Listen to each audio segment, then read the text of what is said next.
ప్రభువైన యేసుక్రీస్తు నామమున శుభములు తెలియజేస్తున్నాను. ఈ ప్రత్యేక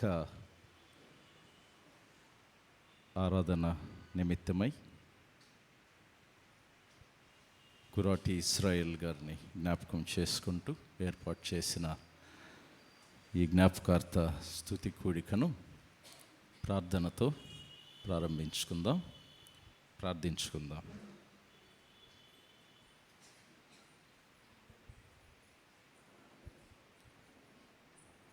సర్వశక్తియు మిక్కిలి కనికరము గల దేవ, జీవం గల తండ్రి యేసయ్య, మీకు వందనాలు, స్తోత్రాలు, మహిమ, ఘనత, ప్రభావాలు ఆరోపిస్తూ ఉన్నాం తండ్రి. ఈ ప్రత్యేక జ్ఞాపకార్థ స్తుతి ఆరాధన నిమిత్తమై మీ దాసులు కురాటి ఇస్రాయేల్ గారిని జ్ఞాపకం చేసుకుంటూ ఉన్నాం. 2016వ సంవత్సరం తండ్రి, వారు మీ సన్నిధికి చేరి ఉంటూ ఉన్నారు. విడిచి వెళ్ళిన కుటుంబ సభ్యులను, స్నేహితులను, బంధువులను ఆదరించారు. ఈ ప్రత్యేక సమయంలో వారిని మేము జ్ఞాపకం చేసుకోవటానికి, సంఘముతో కలిసి మిమ్మలను ఆరాధించటానికి మీరు మాకిచ్చిన గొప్ప తరుణాన్ని బట్టి, సమయాన్ని బట్టి వందనాలు చెల్లిస్తున్నాను. మీరే మహిమ పొందండి. చేరువచ్చిన బంధువులను, స్నేహితులను, సంఘాన్ని దీవించండి. వాతావరణాన్ని అదుపులో ఉంచండి. వర్షం వలన ఇబ్బంది లేకుండా సహాయం చేయండి. రావలసిన ప్రతి బిడ్డను నడిపించండి. ఆన్లైన్ ద్వారా ఈ యొక్క జ్ఞాపకార్థ స్తుతి ఆరాధనలో పాల్గొంటున్న బిడ్డలపై మీ దీవెనలు మెండుగా కుమ్మరింపచేసి మీరే మహిమ పొందవలనని యేసుక్రీస్తు నామమున వేడుకొని ప్రార్థిస్తున్నాము తండ్రి, ఆమేన్.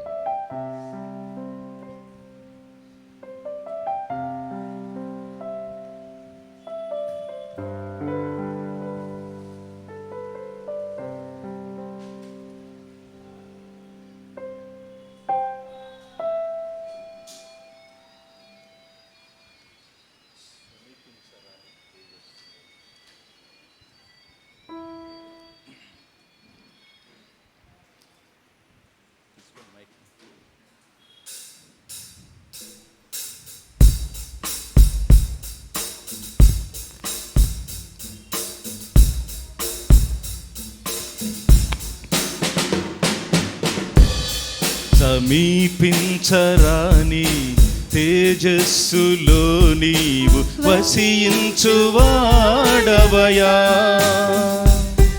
మా సమీపమునకు అరుదించినావు, నీ ప్రేమ వర్ణింపతరమా. మా సమీపమునకు అరుదించినావు, నీ ప్రేమ వర్ణింపతరమా.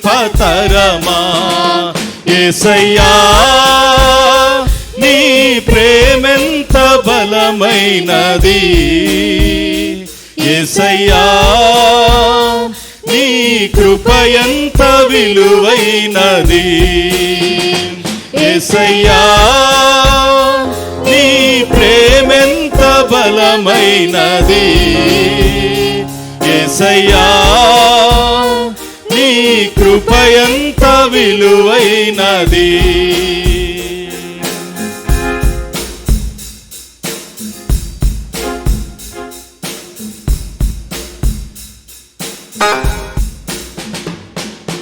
ధరయందు నేనుండ, చెరయందు పడియుండ, పరముగాంచితివే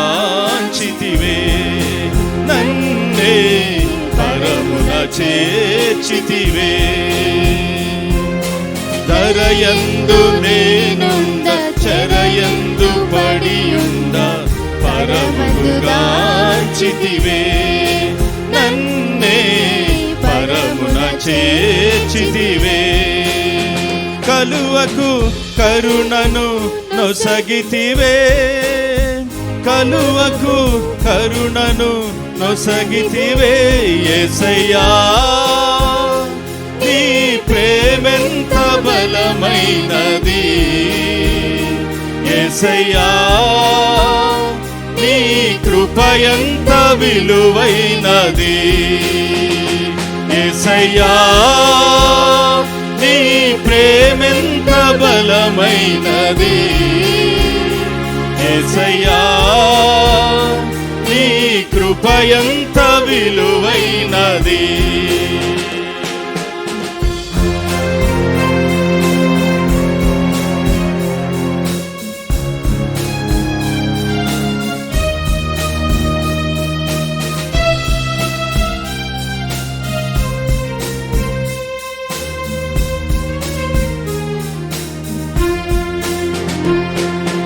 గతిలేని నీ ప్రేమ గతిలేని నన్ను చూచి నా స్థితి మార్చినది నన్నే శృతిగా చేసినది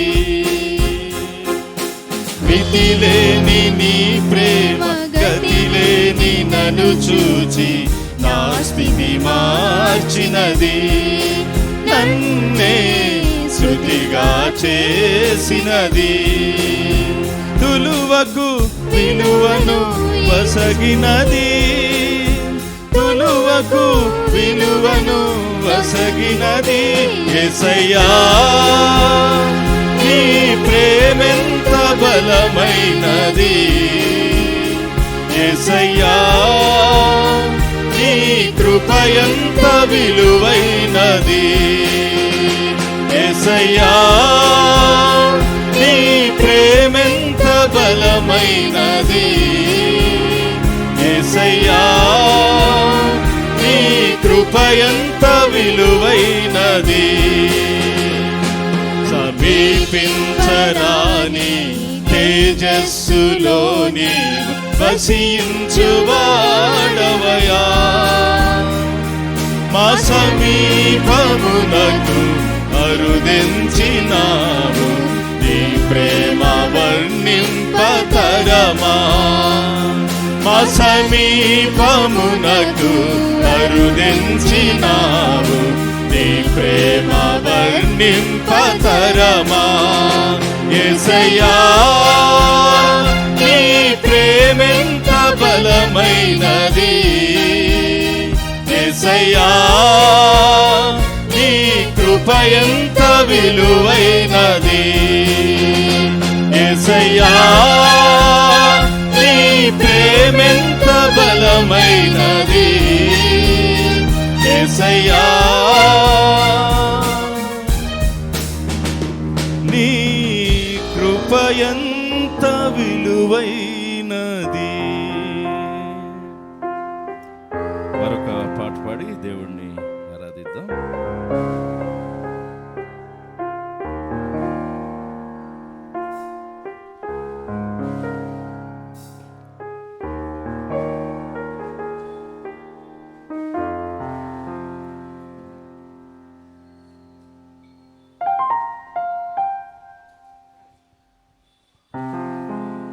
కృపలను తలంచుచు ఆయుష్కాలమంతా ప్రభుని కృతజ్ఞతతో స్తుతింతును. పాటతో దేవుణ్ణి ఆరాధిద్దాం.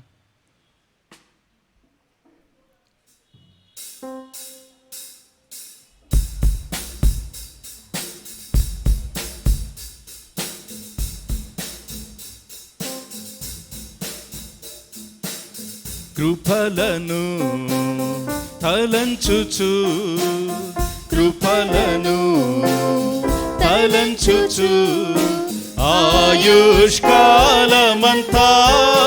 ప్రభుని కృతజ్ఞతతో స్తుతింతున్. ఆయుష్కాలమంతా ప్రభుని కృతజ్ఞతతో స్తుతింతున్. కృపలను తలంచుచు కృపలను తలంచుచు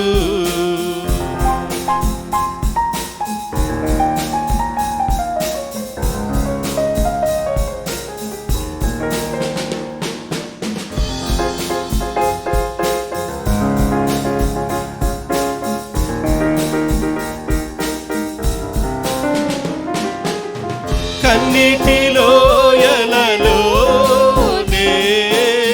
కృంగిన వే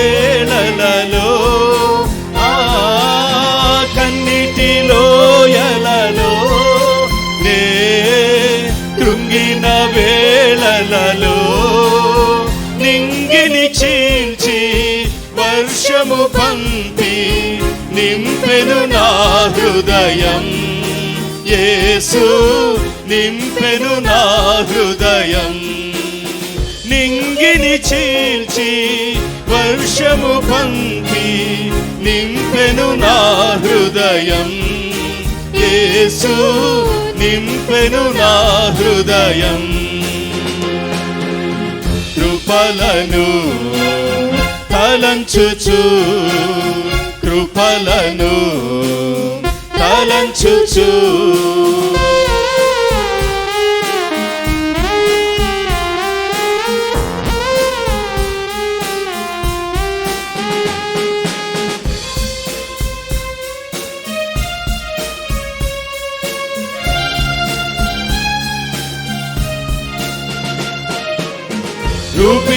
రూపింపబడుచున్నా ఏ ఆయుధముండినను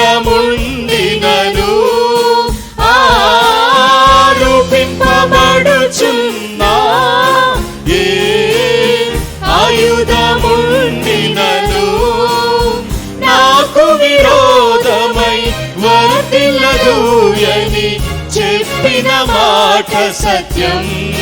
యేసు చెప్పిన మాట సత్యం.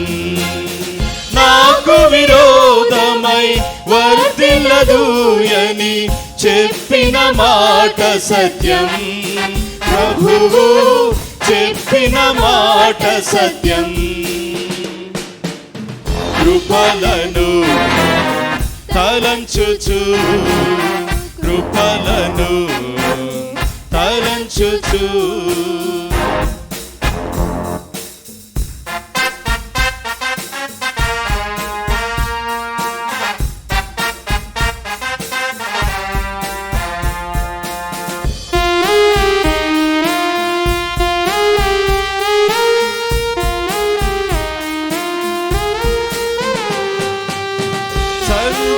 సర్వోన్నతుడైనా నా దేవునితో చేరి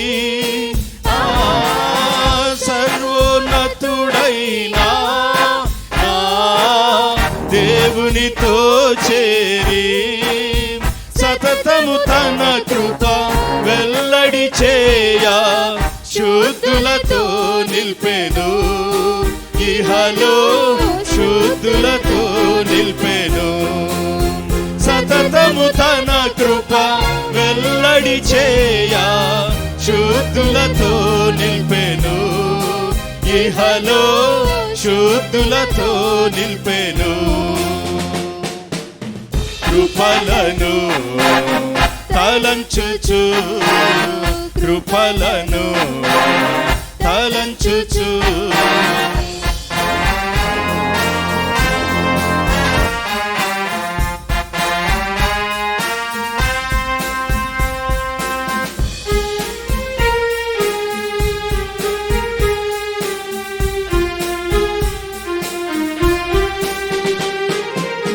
హల్లెలూయా ఆమేన్.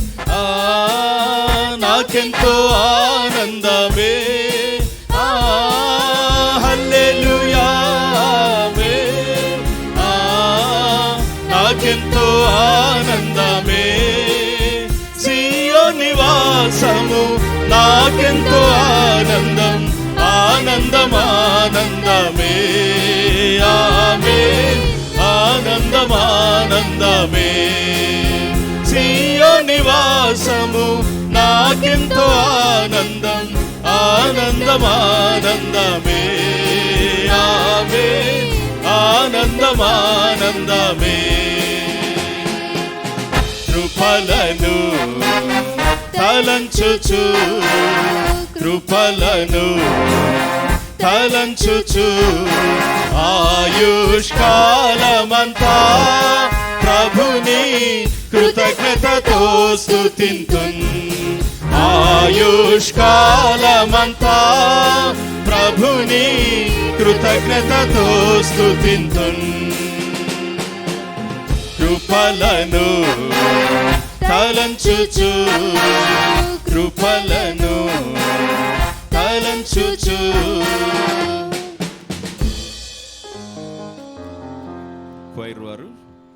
పాటల్లో నడిపిస్తారు.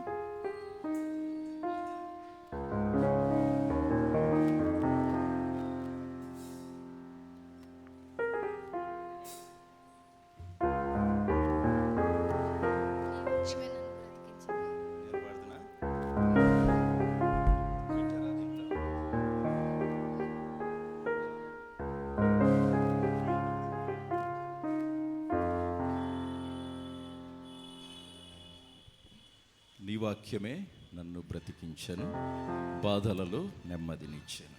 పాటతో దేవుణ్ణి ఆరాధిద్దాం.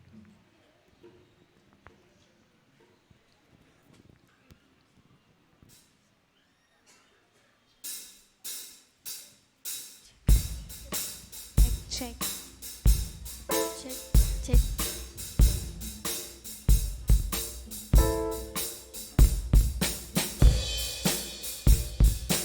నీ వాక్యమే నన్ను బ్రతికించెను, బాధలలో నెమ్మదినిచ్చెను. నీ వాక్యమే నన్ను బ్రతికించెను, బాధలలో నెమ్మదినిచ్చెను. కృపాశక్తి దయాశక్తి సంపూర్ణుడా, వాక్యమయ్యున్న యేసు వందనమయ్యా. కృపాశక్తి దయాశక్తి సంపూర్ణుడా, వాక్యమయ్యున్న యేసు వందనమయ్యా. నీ వాక్యమే నన్ను బ్రతికించెను, బాధలలో నెమ్మదినిచ్చెను.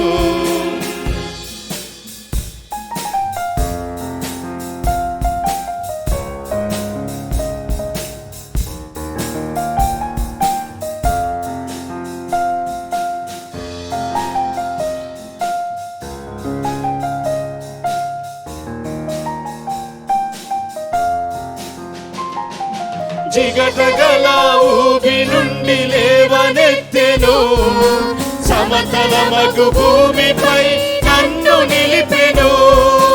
జిగటగల ఊబి నుండి లేవనెత్తెను, సమతలమగు భూమిపై నన్ను నిలిపెను.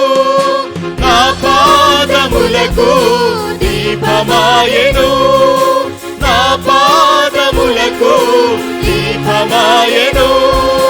సత్యమైన మార్గములో నడుపుచుండెను, సత్యమైన మార్గములో నడుపుచుండెను. ఈ వాక్యమే నన్ను బ్రతికించెను, బాధలలో నెమ్మదినిచ్చెను.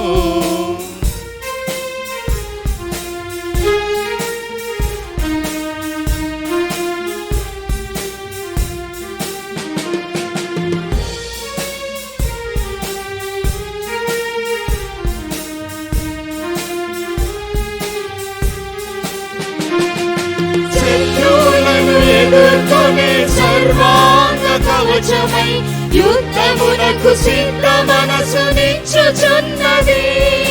శత్రువులను ఎదుర్కొనే సర్వాంగ కవచమై యుద్ధమునకు సిద్ధ మనసునిచ్చుచున్నది. అపవాది వేయుచున్న అగ్ని బాణములను, అపవాది వేయుచున్న అగ్ని బాణములను ఖడ్గము వలె అడ్డుకొని ఆపివేయుచున్నది, ఖడ్గము వలె అడ్డుకొని ఆపివేయుచున్నది. ఈ వాక్యమే నన్ను బ్రతికించెను, బాధలలో నెమ్మదినిచ్చెను.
కన్నా కోరదగినది. నీ వాక్యమే నన్ను బ్రతికించెను, బాధలలో నెమ్మదినిచ్చెను. నీ వాక్యమే నన్ను బ్రతికించెను, బాధలలో నెమ్మదినిచ్చెను. కృపాశక్తి దయాశక్తి సంపూర్ణుడా, వాక్యమయ్యున్న యేసు వందనమయ్యా. కృపాశక్తి దయాశక్తి సంపూర్ణుడా, వాక్యమయ్యున్న యేసు వందనమయ్యా. నీ వాక్యమే నన్ను బ్రతికించెను, బాధలలో నెమ్మదినిచ్చెను.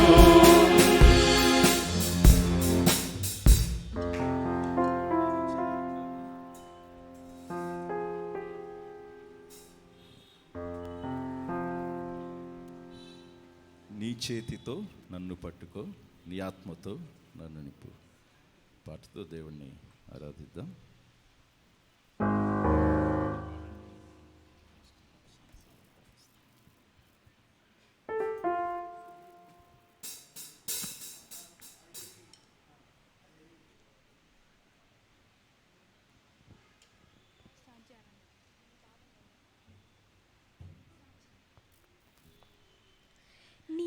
చేతితో నన్ను పట్టుకో, నీ ఆత్మతో నన్ను నడుపు. శిల్పి చేతిలో శిలను నేను, అనుక్షణము నన్ను చెక్కుము. శిల్పి చేతిలో శిలను నేను, అనుక్షణము చెక్కుము. నీ చేతితో నన్ను పట్టుకో, నీ ఆత్మతో నన్ను నడుపు. శిల్పి చేతిలో శిలను నేను, అనుక్షణము నన్ను చెక్కుము. శిల్పి చేతిలో శిలను నేను, అనుక్షణము నన్ను చెక్కుము.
నీదు ప్రేమను లేవనెత్తుము.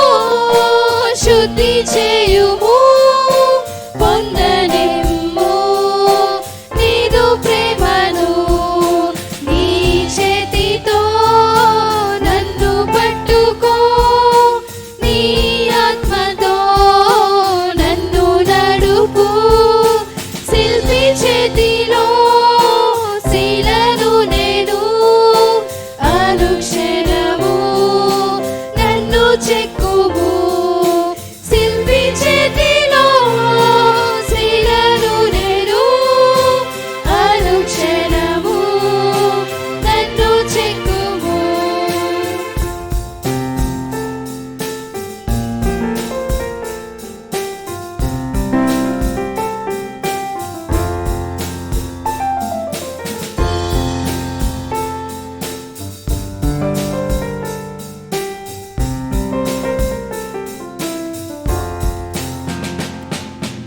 ఈ భూమిలో రాజు నీవే నా హృదిలో శాంతి నీవే కుమ్మరించుము నీదు ఆత్మను జీవితాంతము నీ సేవ చేసేదన్ కుమ్మరించుము నీదు ఆత్మను జీవితాంతము నీ సేవ చేసేదన్ నీ చేతితో నన్ను పట్టుకో నీ ఆత్మతో నన్ను నడుపు శిల్పి చేతిలో శిలను నేను అనుక్షణము నన్ను చెక్కుము శిల్పి చేతిలో శిలను నేను అనుక్షణము నన్ను చెక్కుము అనుక్షణము నన్ను చెక్కుము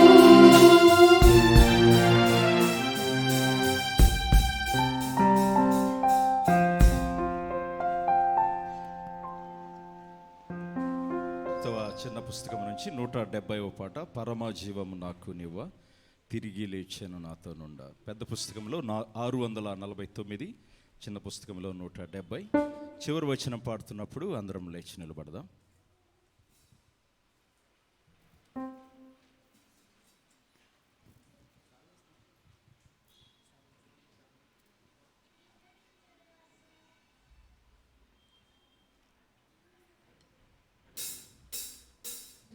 పరమా జీవము నాకు నివ్వా తిరిగి లేచెను నాతో నుండా. పరమా జీవము నాకు నివ్వా తిరిగి లేచెను నాతో నుండా. నిరంతరము నన్ను నడిపించును మరలా వచ్చి యేసుకొని పోవును. నిరంతరము నన్ను నడిపించును మరలా వచ్చి యేసుకొని పోవును. యేసు చాలును చాలును యేసు చాలును చాలును. ఏ సమయమైనా ఏ స్థితికైనా నా జీవితములో యేసు చాలును.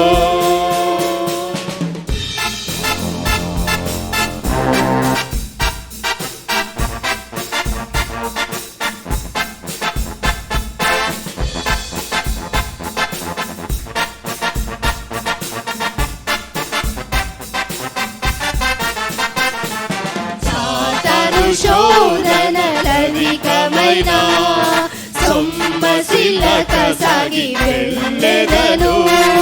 సాతాను శోధనలధికమైన సొమ్మసిల్లక సాగి వెళ్ళెదను. లోకము శరీరము లాగినను లోబడక నేను వెళ్ళెదను. లోకము శరీరము లాగినను లోబడక నేను వెళ్ళెదను.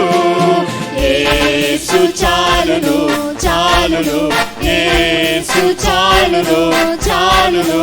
ఏ సమయమైనా ఏ స్థితికైనా నా జీవితములో యేసు చాలును.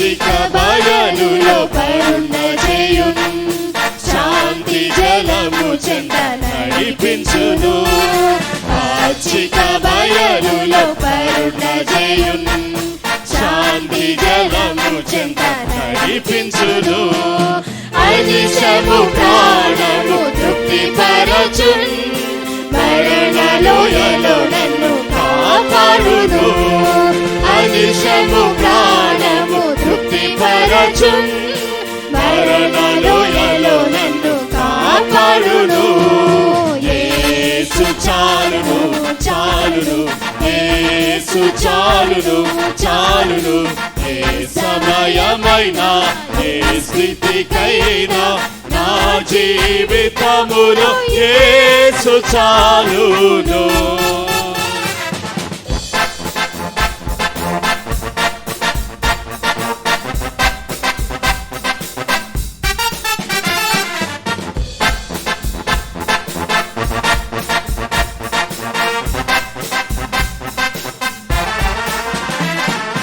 నరులెల్లరూ నన్ను విడచినను శరీరము కుళ్ళి కృషించినను నరులెల్లరూ నన్ను విడచినను శరీరము కుళ్ళి కృషించినను హరించినన్న ఐశ్వర్యము విరోధి వలె నన్ను విడచినను హరించినన్న ఐశ్వర్యము విరోధి వలె నన్ను విడచినను యేసు చాలును చాలును యేసు చాలును చాలును ఏ సమయమైనా ఏ స్థితికైనా నా జీవితములో యేసు చాలును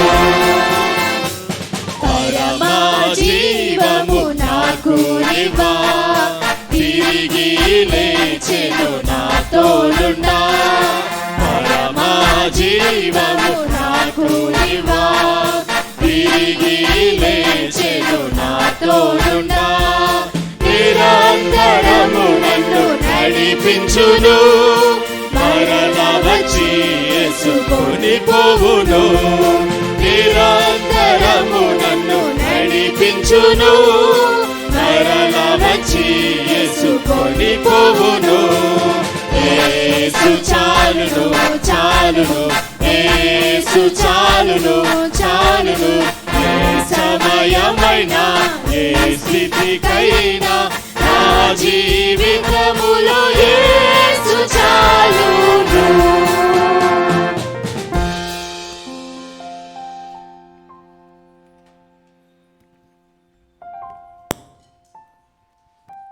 తండ్రి యొక్కయు కుమారుని యొక్కయు పరిశుద్ధాత్మ యొక్కయు నామమున ఆమేన్. ప్రభువా మమ్మును కనికరింపుము, క్రీస్తు మమ్మును కనికరింపుము, ప్రభువా మమ్మును కనికరింపుము. అందరం కలిసి అపోస్తలుల విశ్వాస ప్రమాణమును ఒప్పుకుందాము. భూమి ఆకాశములను సృజించిన సర్వశక్తి గల తండ్రి అయిన దేవుని నేను నమ్ముచున్నాను. ఆయన ఏక కుమారుడును మన ప్రభు అయిన యేసు క్రీస్తును నమ్ముచున్నాను. ఈయన పరిశుద్ధాత్మ వలన గర్భమున ధరింపబడి కన్య అయిన మరియకు పుట్టి పొంతి పిలాతు అధికారము క్రింద శ్రమపడి సిలువ వేయబడి చనిపోయి సమాధి చేయబడిననియు అదృశ్యలోకములోనికి దిగిననియు చనిపోయిన వారిలో నుండి 3వ దినమున తిరిగి లేచి పరలోకమునకెక్కి సర్వశక్తి గల తండ్రియగు దేవుని కుడి చేతి వైపున కూర్చుండి ఉన్నాడనియు సజీవులకును మృతులకును తీర్పు చేయుటకు అక్కడ నుండి వచ్చిననియు నమ్ముచున్నాను. పరిశుద్ధాత్మను నమ్ముచున్నాను.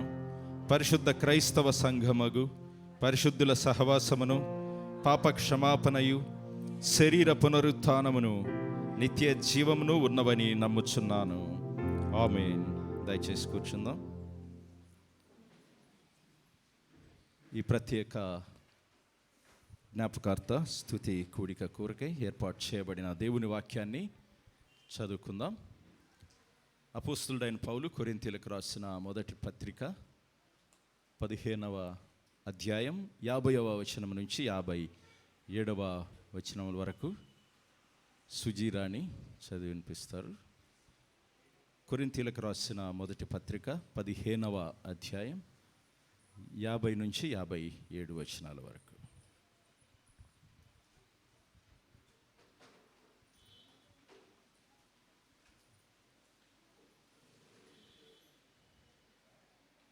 సహోదరులారా, నేను చెప్పున్నది ఏమనగా, రక్తమాంసములు దేవుని రాజ్యమును స్వతంత్రించుకొననేరవు, క్షయత అక్షయతను స్వతంత్రించుకొనదు. ఇదిగో మీకు ఒక మర్మమును తెలుపుచున్నాను. మనమందరము నిద్రించము, కానీ నిమిషములో ఒక రెప్పపాటున కడబూర మ్రోగగానే మనమందరము మార్పు పొందుదుము. బూర మ్రోగును, అప్పుడు మృతులు అక్షయులను లేపబడుదురు. మనము మార్పు పొందుదము. క్షయమైన ఈ శరీరము అక్షయతను ధరించుకొనవలసి ఉన్నది, మర్త్యమైన ఈ శరీరము అమర్త్యతను ధరించుకొనవలసి ఉన్నది. ఈ క్షయమైనది అక్షయతను ధరించుకున్నప్పుడు, ఈ మర్త్యమైనది అమర్త్యతను ధరించుకున్నప్పుడు విజయమందు మరణము మృంగివేయబడును అని వ్రాయబడిన వాక్యము నెరవేరును. ఓ మరణమా, నీ విజయమెక్కడా? ఓ మరణమా, నీ ముళ్ళెక్కడా? మరణపు ముళ్ళు పాపమునకున్న బలము ధర్మశాస్త్రమే. అయినను మన ప్రభువైన యేసుక్రీస్తు మూలంగా మనకు జయము అనుగ్రహించుచున్న దేవునికి స్తోత్రము కలుగునుగాక.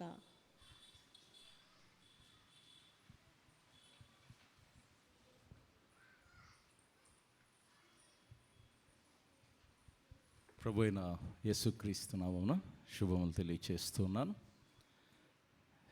ఈ ప్రత్యేక ఆరాధన కొరకై జ్ఞాపకార్థ స్తుతి కూడిక కురాటి ఇజ్రాయెల్ గారు, మా బాబాయ్ గారు, మన నాన్నగారి సొంత తమ్ముడు గారు, సో వారు 2016వ సంవత్సరం జూలై మాసం ఈ 9వ తారీఖున ప్రభునందు నిద్రించి ఉంటున్నారు. కర్నూలులో వారు సర్వీస్ చేస్తూ మరి చివరగా అక్కడ ఉన్న సమయంలోనే రిటైర్ అయిన తర్వాత 2010లో రిటైర్మెంట్ అయ్యారు.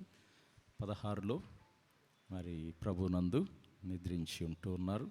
సో వారిని జ్ఞాపకం చేసుకుంటూ మరి ఆహ్వానించిన వెంటనే చేరువచ్చిన సంఘమునకు, బంధువులకు, స్నేహితులకు నా యొక్క వందనములు తెలియచేస్తూ ఉన్నాను. కొద్దిసేపు దేవుని వాక్యాన్ని మనం ధ్యానం చేసుకుందాం. అనంతరం మరి ఇజ్రాయెల్ గారి గురించిన కొన్ని వివరాలు మనము వారికి తెలిసిన వారి ద్వారా విందాం. మరి స్నేహితులుగా, బంధువులుగా చేరువచ్చి ఉంటున్నారు. మరి వారిని గురించిన కొన్ని వివరాలు మనకు వాక్యానంతరం మనము విందాం. ఈ సమయంలో మన మధ్యకు రెవరెండ్ జకమ్ డేవిడ్ రాస్ గారు వచ్చి ఉంటున్నారు. మరి వారు దైవ సందేశాన్ని మనకు అందిస్తారు. దైవ సందేశం అనంతరం మరి మిగతా కార్యక్రమం క్లుప్తంగా ఉంటుంది. ఎందుకంటే వర్షం వస్తూ ఉన్నది కాబట్టి వర్షంను కూడా లెక్క చేయకుండా వచ్చినందుకు మరి ప్రత్యేకంగా నా యొక్క వందనాలు తెలియచేస్తూ ఉన్నాను. ఈ సమయాన్ని పాస్టర్ గారికి అప్పగిస్తూ ఉన్నాను.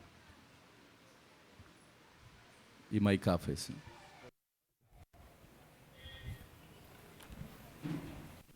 మైక్. ప్రభు అయిన యేసుక్రీస్తు వారి నామంలో కుడి వచ్చిన సంఘం అంతటికి,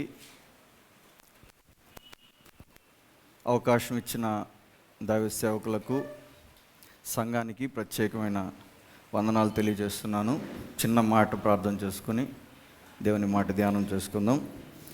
పరిశుద్ధుడు అయిన తండ్రి, మా నోటి మాటలను, మా హృదయ ధ్యానము నీకు అంగీకారం అగినట్లు మమ్మలను స్వాధీనపరచుకోమని యేసుక్రీస్తు వారి పరిశుద్ధ నామమున బ్రతిమిలాడి వేడుకుంటున్నాము తండ్రి. మరణమా,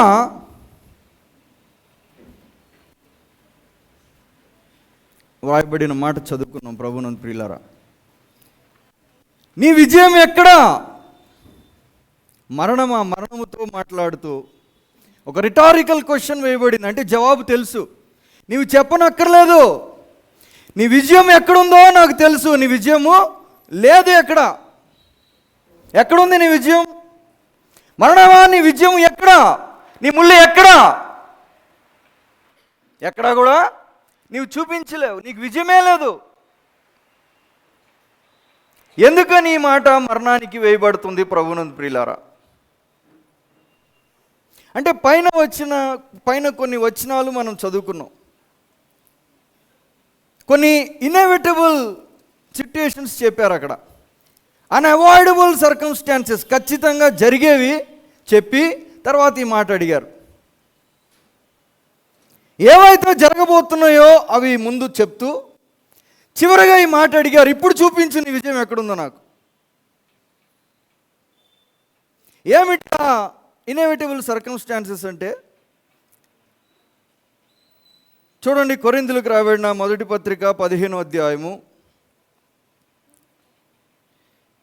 చదవబడిన మాటల్లో, ఇదిగో మీకు ఒక మర్మము తెలుపుచున్నాను, మనమందరము నిద్రించము కానీ నిమిషములో ఒక రెప్పపాటున కడబూర మ్రోగగానే మనమందరము ఏమైపోతాం.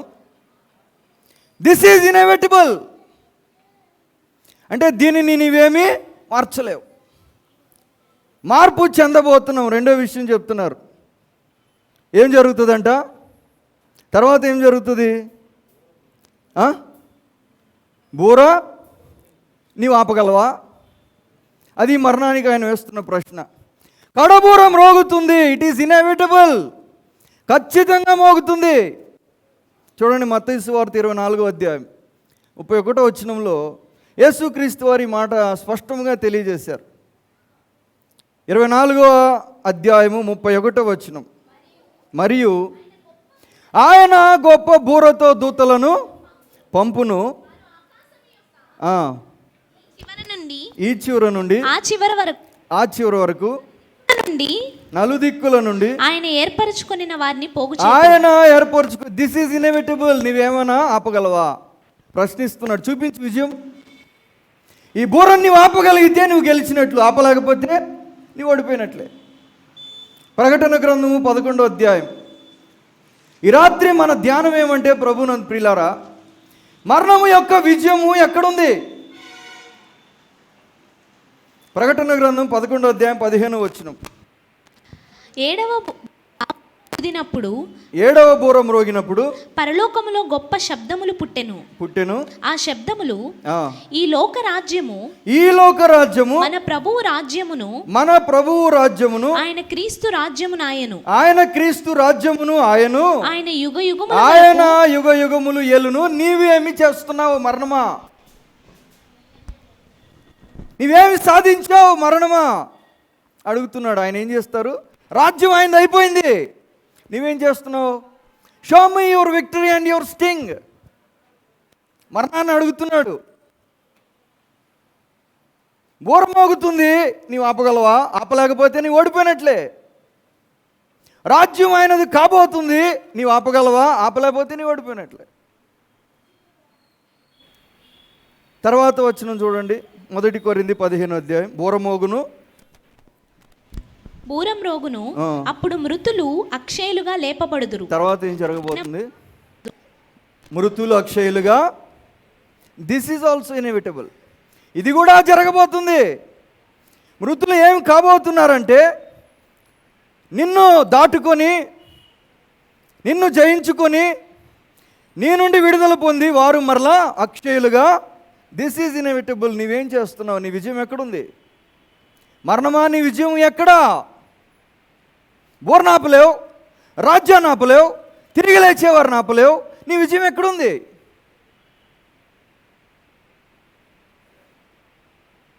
యోహాను సువార్త 5వ అధ్యాయం 29వ వచనం చూడండి. యోహాను సువార్త 5వ అధ్యాయం. యేసు ఆయన 5:29 మేలు చేసిన వారు జీవ పునరుద్ధానమునకు కీడు చేసిన వారు తీర్పు పునరుద్ధానమునకు బయటికి వచ్చెదరు. ఏం జరగబోతుంది? యేసయ్య చెప్పారు. పునరుద్ధానము జరగబోతుంది కనుక మరణము ఏం సాధించింది? తర్వాత వచ్చిన చూడండి, ఇంకోటి ఇన్ఎవిటబుల్ సిచ్యుయేషన్ ఏమిటి? మృతులు అక్షయులుగా లేపబడుదురు, మనము మార్పు పొందుదుము. ఇది కూడా జరగబోతుంది, ట్రాన్స్ఫర్మేషన్ జరగబోతుంది. మరి నీవు సాధించింది ఏమిటి? నీవు ఈ లోకంలో నెరవేర్చింది ఏమిటి? నీ వలన లోకంలో మిగిలింది ఏమిటి?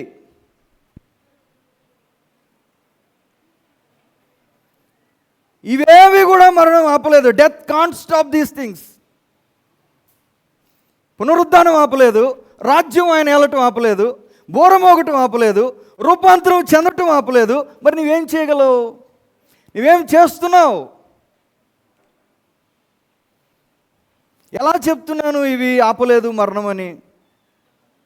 ఎందుకు చెప్తున్నానంటే చూడండి, 1 కొరింథీ 15వ అధ్యాయము 44-45 వచనాలు చదువుకుందాం. ప్రభునందు ప్రియులారా, ఎలా ఈ విషయాలు కన్ఫర్మ్ చేస్తున్నాడంటే, ఎందుకు ఇవి స్థిరమైనవి అని మనకు చెప్తున్నారంటే 44-45 వచనాలను ఆధారం చేసుకుని చెప్తున్నారు.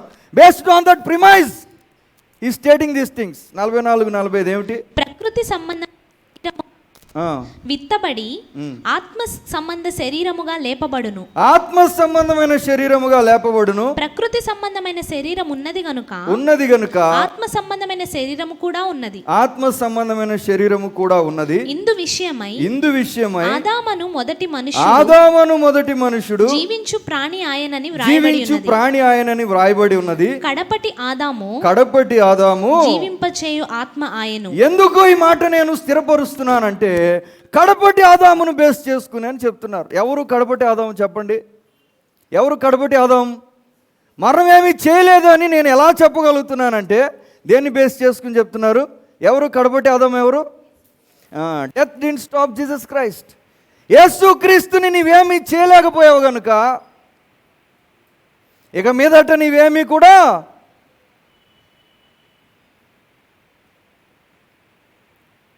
ఆదికాండము 3వ అధ్యాయం 15 వచనం చూడండి. 3:15 ఆదికాండము 3వ అధ్యాయము. మరియు నీకును స్త్రీకిని నీ సంతానమునకును ఆమె సంతానముకును వైరము కలుగజేసేదను. అది నిన్ను తల మీద కొట్టును. దేవుడు స్పష్టంగా చెప్పారు. ఏం చెప్పారు? స్త్రీ సంతానము నీ తలను చిత్తగొట్టబోతున్నారు. నీవు ఆపగలవా? Can you stop this? Did you stop this? Are you able to stop this? ఆదికాండము అంటే Jesus came a son of Mary. అపవాది ఏం చేయలేకపోయాడు, మరణం ఏం చేయలేకపోయింది. మనుష్య దేవుని యొక్క కుమారుడు మరియ తనయుడిగా పుట్టడం ఆపలేకపోయింది. దేవుడు చెప్పారు. ఏం చెప్పారు? స్త్రీ సంతానము నిన్ను నాశనము చేస్తుంది. సాతాను ఆపాడా? Can you stop the son of Mary? If you can, you will win. నీవు కనుక ఆపగలిగితే నువ్వు గెలుస్తావు. ఆపారా? మరణం ఆపిందా? అపవాదం ఆపిందా? ఈ లోకంలో ఏదైనా ఆపిందా దీనిని? దేవుడు స్త్రీ సంతానముగా జన్మించకుండా ఎవరైనా ఆపగలిగారా? ఎవరైనా ఆపారా? ఎవరు ఆపలేకపోయారు కనుక అపవాదం ఏమైపోయినట్లు? కడపటి ఆదామును ఆధారం చేసుకుని ఈ మాట చెప్తున్నాడు. మరణమా నీవేమైపోయావు? Jesus came a son of Mary. ఆదికాండం 22వ అధ్యాయం 18వ వచనం చూడండి. ఆదికాండం 22వ అధ్యాయం 18వ వచనం. ఎలాగైతే పాపము లోకములోనికి స్త్రీని ఆధారము చేసుకుని వచ్చిందో, ఎలాగైతే పురుషునితో సంబంధం లేకుండా పాపము ఈ లోకానికి మరణము తెచ్చిందో, అదే ప్రకారముగా పురుషునితో సంబంధం లేకుండా ఒక స్త్రీని ఆధారము చేసుకుని పరిశుద్ధతను దేవుడి లోకంలోనికి తీసుకొస్తారు. నీవు ఆపగలవా అని చెప్పారు దేవుడు. అదే ఆయన చెప్తుంది. ఎలాగైతే వచ్చిందో అలాగే నేను పంపుతాను. నీవు ఆపగలిగితే ఆపు,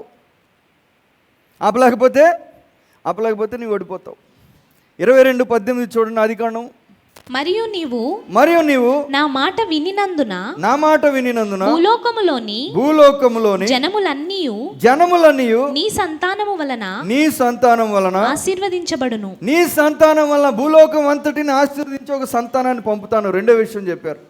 sun of Abraham, son of Mary, next one is son of Abraham. చూడండి గలతీ పత్రిక 3వ అధ్యాయం 16వ వచనం. గలతీ పత్రిక 3వ అధ్యాయము 16వ వచనం. అబ్రహామునకును అబ్రహామునకును అతని సంతానమునకును వాగ్దానములు చేయబడెను. ఆయన అనేకులను గూర్చి అన్నట్లు సంతానములకు అని చెప్పక ఒకని గూర్చే అన్నట్లు నీ సంతానమునకు అనెను. ఆ సంతానము క్రీస్తు. ఆ సంతానము రెండవ ప్రవచనం నెరవేరింది ప్రభునందు ప్రియులారా. ఎందుకు మరణం ఏమి చేయలేకపోయిందని వాక్యంలో ఎత్తి చెప్తున్నారంటే, యేసుక్రీస్తు వారిని నీవు ఆపలేకపోయావు గనుక. స్త్రీ సంతానముగా రావటం ఆపలేకపోయావు. మత్తయి సువార్త 1వ అధ్యాయం 1వ వచనం ఎలా ప్రారంభమైంది చెప్పండి? 1:1. మత్తయి సువార్త 1:1 ఎలా ప్రారంభమైంది? 1వ అధ్యాయం 1వ వచనం ఏముంది మత్తయిలో? అబ్రహాము సంతానమైన, అంటే అబ్రహాములో నుండి రాగలుగుతున్నాడు ఆయన. నీవు ఆపగలిగితే ఆపు. రెండవ ఛాన్స్. యేసయ్య వచ్చారు కదా అబ్రహాం సంతానంలో, కనుక మరణము సాధించింది ఏమి లేదు. మూడో విషయం చూడండి, మొదటి దినవృత్తాంతంలో 17వ అధ్యాయం 14 వచ్చాం. Son of Mary came, son of Abraham came. మొదటి దినవృత్తాంతంలో 17వ అధ్యాయం 14 వచ్చినాం. నా మందిరమందును నా రాజ్యమందును నేను నిత్యము అతనిని స్థిరపరిచేదని. ఎవరి గురించి చెప్తున్నారు ఈ మాట దేవుడు? ఎవరి గురించి చెప్తున్నారు? నిత్యము ఒక సింహాసనము నేను వారికి ఇస్తాను అంటున్నారు. ఎవరి గురించి చెప్తున్నారు ఈ మాట? ఇది ఎవరి గురించి చెప్తున్నారంటే సన్ ఆఫ్ డేవిడ్. మూడవ మాట దేవుడు తెలియజేశారు. యేసుక్రీస్తు వారు ఇన్ని రకాలుగా రాబోతున్నారు. కడపటి ఆదాము సన్ ఆఫ్ డేవిడ్గా వస్తారు ఆయన. అందుకని ఆయన గురించి ఏమన్నారంటే, పుట్టిన యూదుల రాజు ఎక్కడ ఉన్నాడు? నీవు ఆపగలిగావా? ఇది ప్రశ్న. అబ్రహాము సంతానమైన, దావీదు సంతానమైన యేసుక్రీస్తుని నీవు ఆపగలిగావా? బెత్లెహేంలో పుడతారన్నారు, నీవు ఆపావా? అర్థమవుతున్నాయా నేనేం చెప్పాలనుకుంటున్నాను? మరణము ఎందుకు ఓడిపోయిందని వాక్యము తెలియజేస్తుందంటే, ఇలా రావాల్సిన యేసుక్రీస్తు వారిని ఆపలేకపోయింది కనుక. Son of Mary, son of Abraham, son of David. యెషయా గ్రంథం 53వ అధ్యాయం 6-7 వచనాలు చూడండి. యెషయా గ్రంథం 53వ అధ్యాయం 6-7 వచనాలు.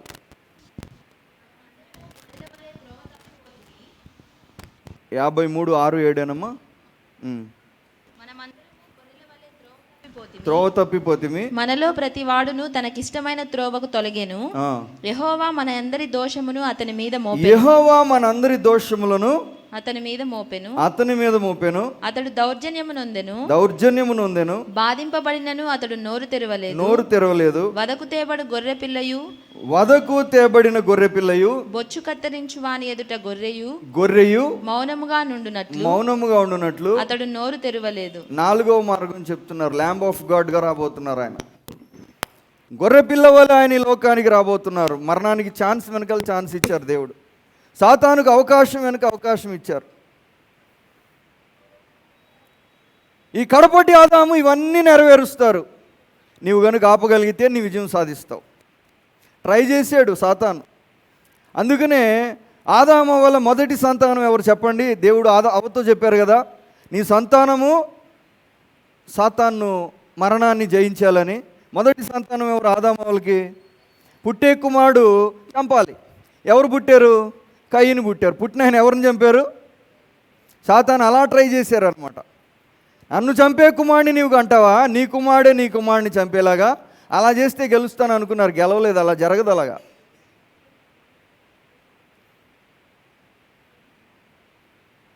ఇదిగో లోక పాపములు తీసుకొని పోవు దేవుని యొక్క గొర్రెపిల్ల అని యేసుక్రీస్తు వారి గురించి ప్రకటన చేయబడింది ప్రభు. హెబ్రీ పత్రిక 4:14 చూడండి. హెబ్రీ పత్రిక 4వ అధ్యాయం 14 వచనం.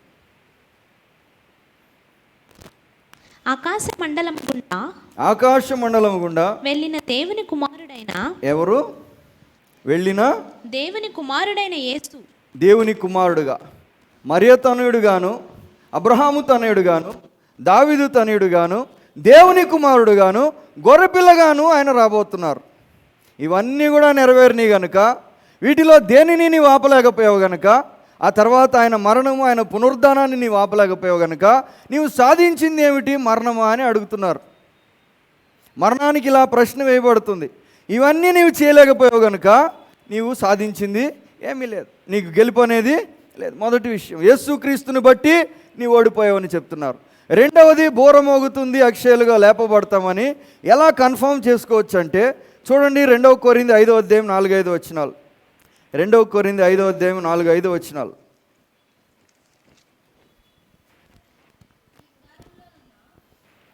ఈ గుడారములోనున్న మోసుకొని మూలుగుచున్నాము, ఇది తీసివేయవలెనని కాదు గాని, ఇది తీసివేయవలనని కాదు కానీ మర్త్యమైనది జీవము చేత మింగివేయబడినట్లు ఆ నివాసమును దీనిపైన ధరించుకొని కోరుచున్నాము. దీని నిమిత్తము మనల్ని సిద్ధపరిచిన వారు దేవుడు. దేని నిమిత్తం సిద్ధపరిచారంటున్నాడు? దేని నిమిత్తం సిద్ధపరచబడ్డారంట దేవుడు మనల్ని? మర్త్యమైనది అమర్త్యతను ధరించుకునేటట్లుగా మనలను సిద్ధపరిచిన వారు దేవుడే. దానికి గ్యారంటీ ఏమిటంటే, కంటిన్యూ చేయండి, ఏంటి గ్యారంటీ? మరియు ఆయన తన ఆత్మను సంచకరువును, spirit is a token of guarantee. దేవుని ఆత్మను ఆధారం చేసుకొని, యేసుక్రీస్తు వారి యొక్క జీవితాన్ని ఆధారం చేసుకొని మరణానికి ప్రశ్న వేయబడుతుంది. నీవేమీ సాధించలేవు, నీవేమీ కూడా చేయలేవు ప్రభునందు ప్రియులారా. ఇది రిటారికల్ క్వశ్చన్ అనమాట. మరణము చేసింది ఏమిటి? ఈ రాత్రి మన ధ్యానం ఏమంటే ప్రభునందు ప్రియులారా, మరణం యొక్క చరిత్రను మనం చూసినప్పుడు మరణం సాధించింది మనం గ్రహించగలం. బోర్ నీవు ఆపలేవు, పునరుద్ధానం నీవు ఆపలేవు, అక్షయతను నీవు ఆపలేవు, ఆయన జన్నాన్ని నీవు ఆపలేవు, ఆయన ఆత్మను మాకు అనుగ్రహించడం నీవు ఆపలేవు. మరి నీవు చేసింది ఏమిటి? మరణం వచ్చింది కదా లోకానికి. మరణం హిస్టరీ చూద్దాం. చూడండి, ఆదికాండము 2వ అధ్యాయం. మొట్టమొదటిసారిగా మరణం అనే మాట ఎవరు పలికారు? మరణం అనే మాట ఎవరు పలికారు? మొదటిగా మరణము లేక చావు అనే కాన్సెప్ట్ ఎవరు చెప్పారు? చెప్పండి, ఎవరు చెప్పారు ఈ మాట? ఎవరు చెప్పారు? ఆదికాండము 2వ అధ్యాయము 17వ వచనం. అయితే మంచి చెడ్డలు తెలివినిచ్చు వృక్ష ఫలములను తినకూడదు, నీవు వాటిని తిను దినమున నిశ్చయముగా చచ్చదవని నరునికి ఆజ్ఞాపించను. నీవు తిను దినమున నిశ్చయముగా చనిపోతావని ఎవరు చెప్తున్నారు? దేవుడు చెప్తున్నారు మరణం గురించి మొదటిగా ఆదాముకి. మరి ఆదాముకు అర్థమైందో లేదో నాకైతే తెలియదు.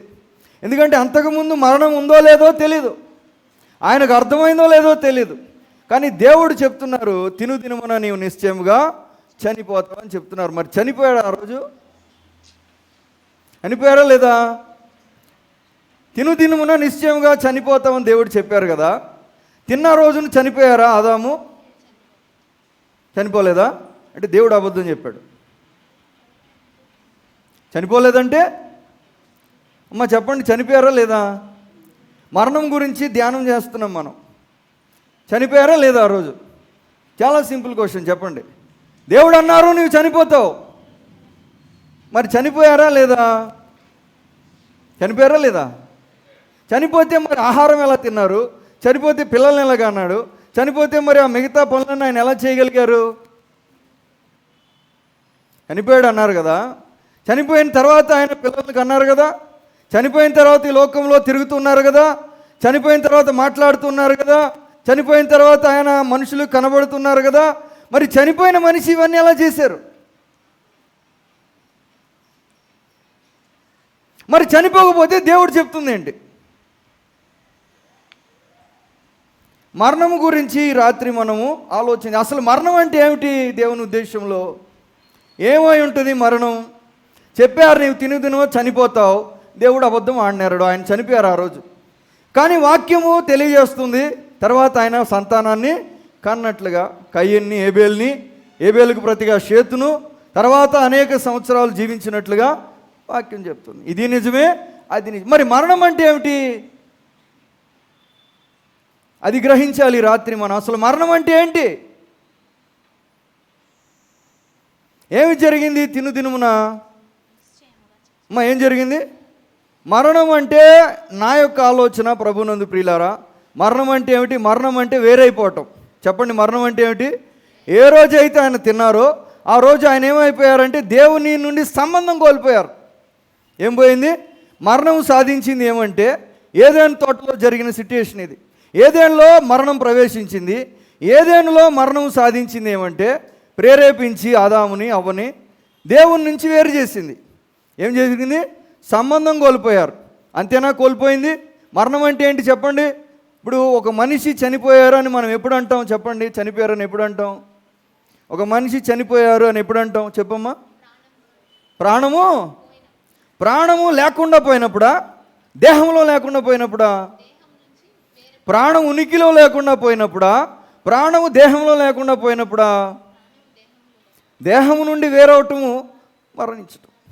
ఉనికిలో లేకపోవటం కాదు, ఎగ్జిస్టెన్స్ ఉంది, ఇక్కడ లేదు.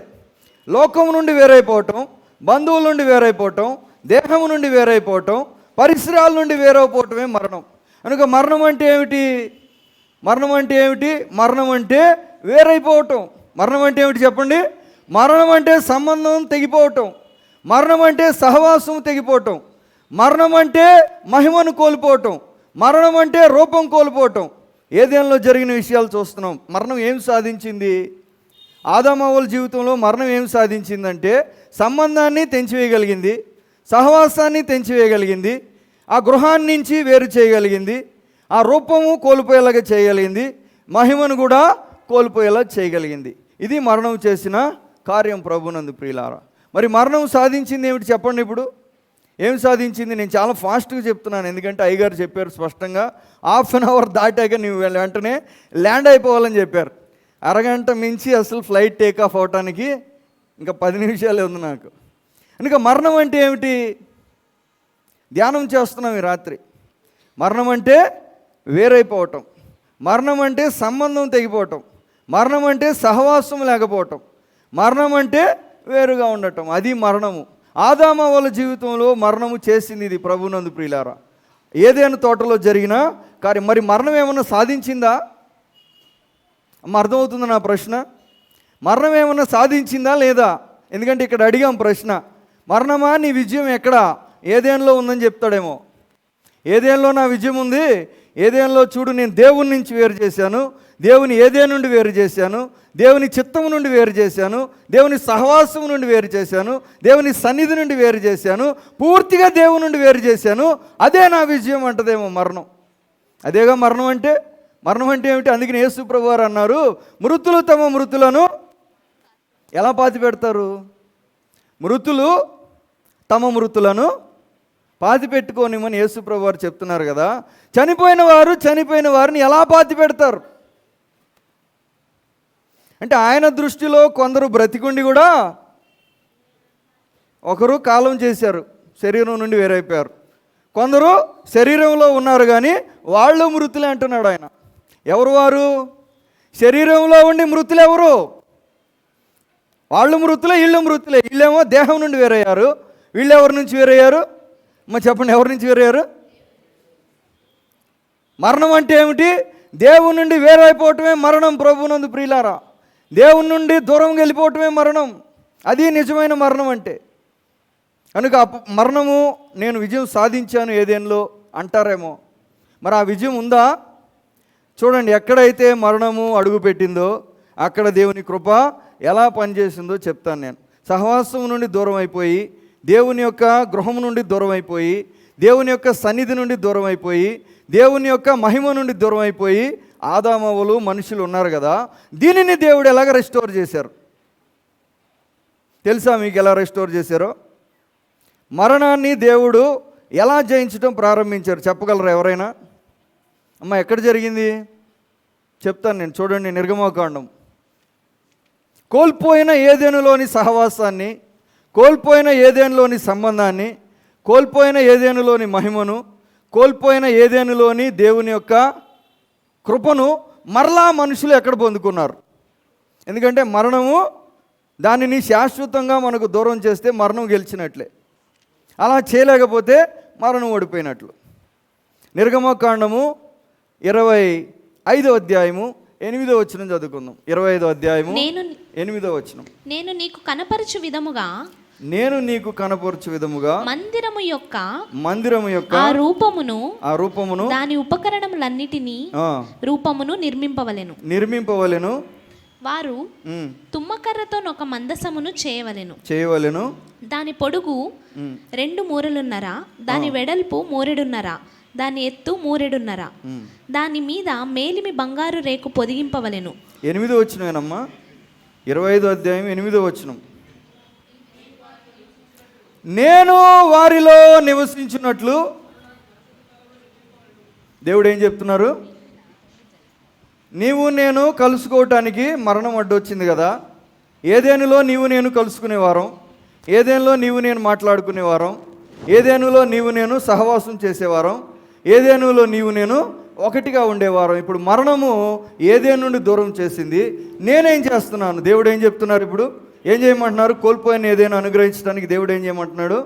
నేను వారిలో నివసించినట్లు ఏం చేయాలమ్మా? ఏం చేయమంటున్నాడు దేవుడు? కోల్పోయిన ఏదేను నేను ఇస్తాను. ఎక్కడిస్తాను? ఎక్కడంట?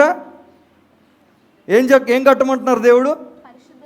పరిశుద్ధ స్థలములో ఏదేను యొక్క సహవాసం నేను ఇస్తాను. హల్లెలూయా. ఎక్కడిస్తున్నాడు దేవుడు? మరణాన్ని ఎక్కడ ఓడిస్తున్నారు చెప్పండి? అక్కడ మరణం ప్రవేశించింది, కానీ దాన్ని దేవుడు ఎలా రెస్టోర్ చేస్తున్నారంటే, నేను మరలా మీలో నివాసం చేయనట్లు మీరు నాకు ఒక పరిశుద్ధ స్థలమును నిర్మించండి. అక్కడ కోల్పోయిన సహవాసం వల్ల ఎక్కడ దొరుకుతుంది? ఎక్కడ దొరుకుతుంది చెప్పండి? నిర్గమకాండం 29వ అధ్యాయం 42వ వచనం. 29:42.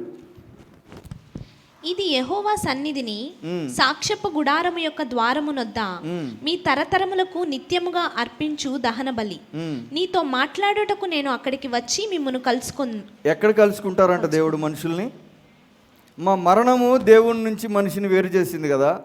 మరలా దేవుడు మనిషి ఎక్కడ కలుసుకుంటారని చెప్తున్నాడు దేవుడు. ఏదేనిలో అవకాశం లేదు, కానీ కలుసుకున్నారు. ఎక్కడ కలుసుకున్నారు? ఎక్కడ కలుసుకున్నారు? ఎక్కడ కలుసుకున్నారు? సాక్ష్యపు గుడారములో నేను కలుసుకుంటాను అంటున్నాడు. ఏదేనిలో కోల్పోయిన సహవాసము మరలా ఎక్కడ అనుగ్రహించారు దేవుడు?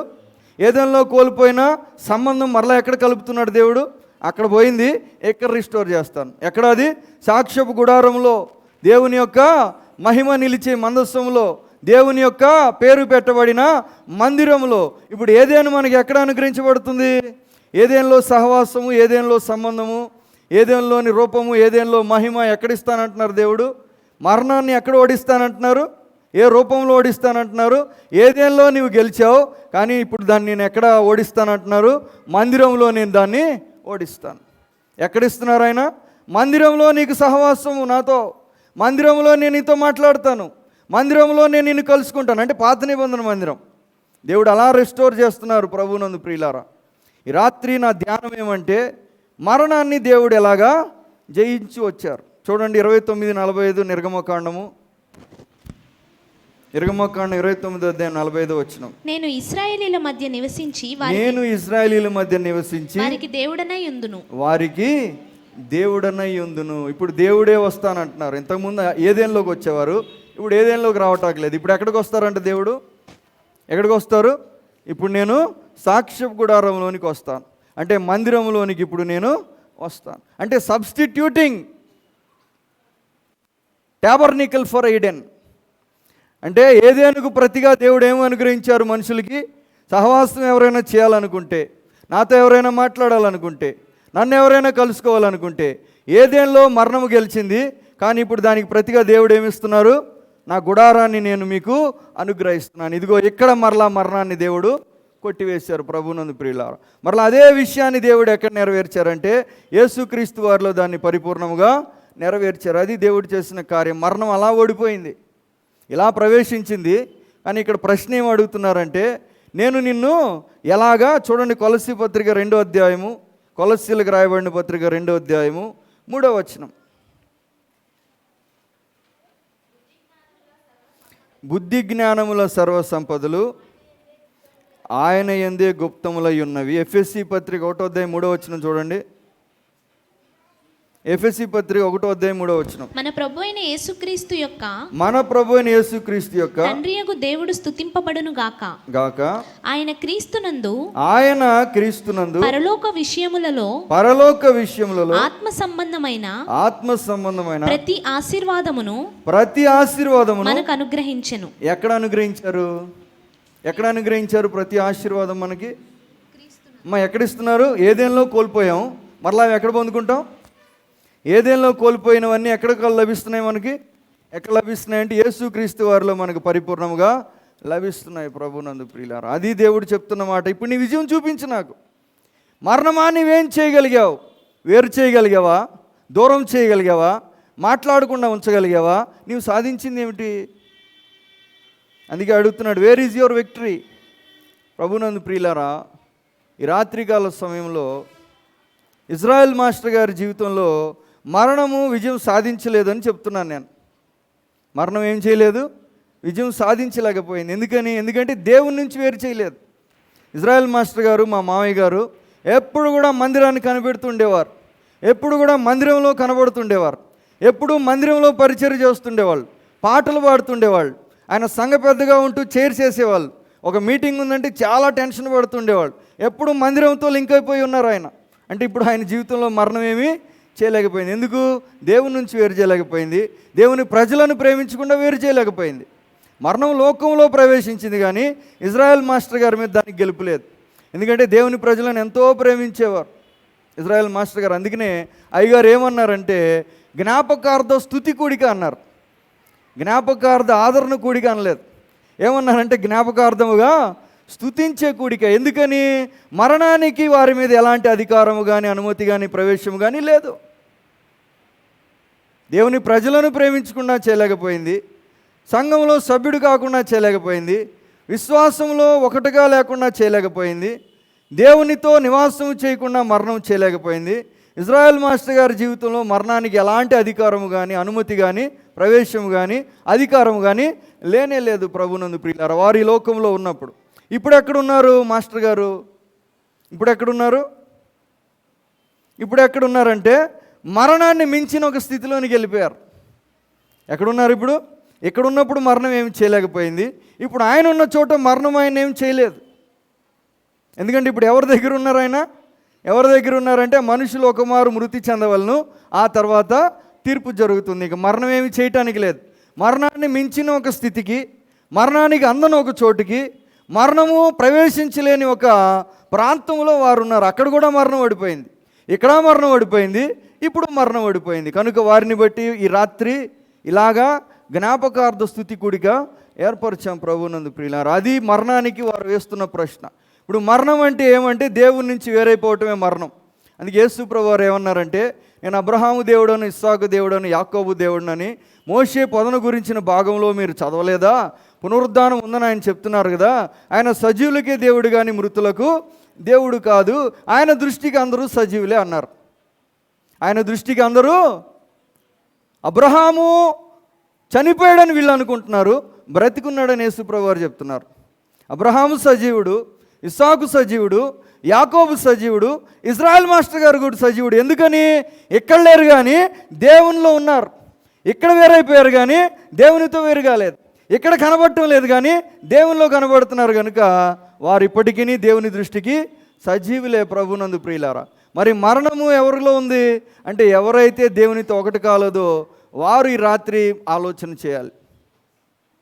మరణం అంటే దేవుని నుంచి వేరైపోవటం, దేవుని యొక్క సన్నిధి నుంచి, సహవాసము నుండి, దేవుని యొక్క స్వభావం నుండి, స్వరూపము నుండి, దేవుని చిత్తము నుండి, మార్గము నుండి, దేవుని ఆజ్ఞ నుండి వేరైపోవటం మరణం. అది అబ్రహాంలో లేదు, ఇస్సాకులో లేదు, యాకోబులో లేదు, దేవుని యొక్క సంఘ బిడ్డల్లో అనేక మందిలో లేదు, కొంతమందిలో మాత్రం ఉండొచ్చు. ఈ రాత్రి వారికి నేను చేస్తున్న జ్ఞాపకం ఏమంటే ప్రభునందు ప్రియులారా, దేవుడు అంటున్నాడు, నీవు మనుషులు